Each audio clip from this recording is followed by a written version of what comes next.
Welcome to MRR news.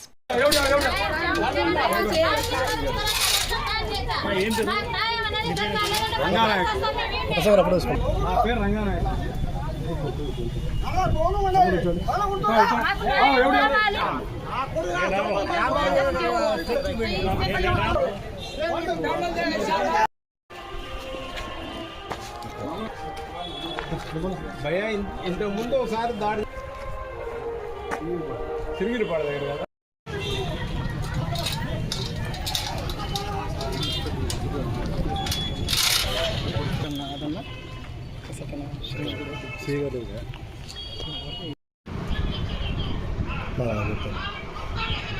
అసలు వాటికి current connection లేదు.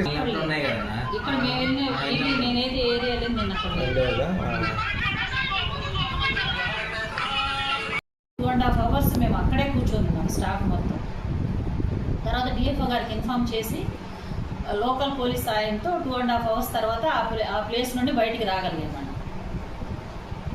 మేము ఇంకా నిన్న ఈవినింగ్ వచ్చిన తర్వాత ఏవైతే మా యాంటీ పోచింగ్ స్టాఫ్ ఉన్నారో వాళ్ళని హాస్పిటల్కి పంపించి సర్టిఫికేట్ చూపించి ఆఫీస్కి వచ్చిన తర్వాత ఈరోజు వెళ్ళి మేము కంప్లైంట్ ఇద్దామని ఉన్నాము. ఆఫీస్కి వచ్చాము ఈరోజు ఆదివారం అయినా. ఈలోపు రేగులవరం తండాకి సంబంధించిన లేడీస్ కారాలు తీసుకొని మా ఆఫీస్ వరకు వచ్చి ఇప్పుడు వరకు కూర్చొని ఉన్నారండి. లోకల్ పోలీస్ సాయంతో వాళ్ళని బయటికి పంపించాము. మేమైతే ప్రస్తుతం ఆఫీస్లో ఉన్నామండి. హెడ్ ఆఫీస్లో యాంటీ పోచింగ్ సెల్ అని ఒకటి ఉంటుందండి. దానికి ఎవరైనా విలేజెస్ కాల్ చేయొచ్చు, ఇది ఫారెస్ట్లో జరిగే అఫెన్స్ గురించి. అలానే లాస్ట్ వీక్లో మాకు ఒకటి ఫారెస్ట్ అఫెన్స్ జరిగింది, అక్కడ బోర్ వేస్తున్నారని ఇన్ఫర్మేషన్ వస్తే మాకు డిఎఫ్ఓ మేడం ఇన్స్ట్రక్షన్స్ మేడం గారి ఇన్స్ట్రక్షన్స్ కొరకు మేర మేము అక్కడ వెళ్తే బోర్ అయితే వేశారు. దాని పీఆర్ కూడా బుక్ చేసాము. దాని వెరిఫికేషన్ కోసమే నేను వెళ్తా ఉంటే నిన్న కూడా ఒకటి ఇన్ఫర్మేషన్ వచ్చిందండి. అలానే వస్తే బోర్ పాయింట్ చూడడానికి వెళ్తే అది రిజర్వ్ ఫారెస్ట్లో వేసిందండి. బోర్ రిజర్వ్ ఫారెస్ట్లో వేసింది. ముందు రోజు వెళ్ళి నా anti coaching staff special duty beat officer వెళ్ళి చూసి వచ్చిన తర్వాత నేను వెరిఫికేషన్ కోసం రేంజ్ స్టాఫ్ మొత్తం నిన్న ఆఫ్టర్నూన్ వెళ్ళామండి. అక్కడ వెళ్ళి ఏదైతే రిజర్వ్ ఫారెస్ట్లో ఉన్న బోర్ని డిస్మాంటిల్ చేశాను. అదేంటి డిఎఫ్ఓ గారి ఇన్స్ట్రక్షన్స్ ప్రకారము డిస్మాంటిల్ చేసి పీఆర్ బుక్ చేద్దామని వస్తూ ఉంటే రోడ్డు పక్కన ఇంకొక బోర్ కనిపించిందండి. అది విలేజ్ అని అడిగితే ఇది RYF పట్టా ఉంది అండి అన్నారు. RYF పట్టా ఉంటే అది తీసుకొచ్చి చూపించండి, రూల్ ప్రకారం మీరు పర్మిషన్ తీసుకొని బోర్ వేయాలన్నాము. దాన్ని మాత్రం మేము ఏమీ చేయలేదు. తర్వాత ఏదైతే లాస్ట్ వీక్లో వచ్చిందో ఇన్ఫర్మేషను ఆ బోర్ వెరిఫికేషన్ కోసం వెళ్దామని మా వెహికల్స్ తిప్పితే మేము రేంజ్ స్టాఫ్ మొత్తం కలిసి 3 వెహికల్స్లో వెళ్ళాము. 3 వెహికల్స్లో వెళ్ళినప్పుడు ఫస్ట్ వెహికల్ బొలెరో ఉంది.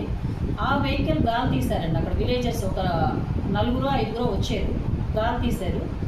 మేము మిమ్మల్ని వెళ్ళనీయము, ఏ డిపార్ట్మెంట్ వచ్చి మిమ్మల్ని కాపాడుతుందో చూస్తాం మేమని మాపై చాలా దుర్భాషలాడి భయంకరంగా తిడతా ఉన్నారు. తర్వాత ఆ క్రమంలో మా స్పెషల్ డ్యూటీ బీట్ ఆఫీసర్ని గొంతు ఇలా పట్టుకొని అతన్ని నెట్టేసారు, కొట్టారు. ఇంకొకటి FSO దుగ్గి అతన్ని కొట్టారు. తర్వాత యాంటీ కోచింగ్ పిల్లలు 2 ఉన్నారు. వాళ్ళిద్దరిని ఒక అతన్ని అయితే పొట్టలో బాగా కొట్టి అతన్ని ముళ్ళలో నెట్టేశారు. తర్వాత గణేష్ అనే అబ్బాయిని కూడా కొట్టారండి. నా డ్రైవర్ని నా వెహికల్ తాళం తీసేసుకున్నారు. తర్వాత నేను వెహికల్లో కూర్చుంటే లేడీస్ వచ్చి నా వెహికల్ చుట్టూ మూగి నన్ను బయటికి లాగి కొట్టాలని చూశారండి. నేను తర్వాత వెహికల్లో డోర్లు వేసుకొని కూర్చున్నాను. నా వెహికల్కి 3 సార్లు రాళ్ళు వేశారు. అక్కడ విలేజర్స్ మాకు కరెక్ట్గా ఐడెంటిఫై చేయని వీడియోలు అయితే ఉన్నారు. 4 మా మీద అటాక్ చేయడానికి కర్రలు తీసుకొచ్చారు, కొడవలు తీసుకొచ్చారు, రాళ్ళు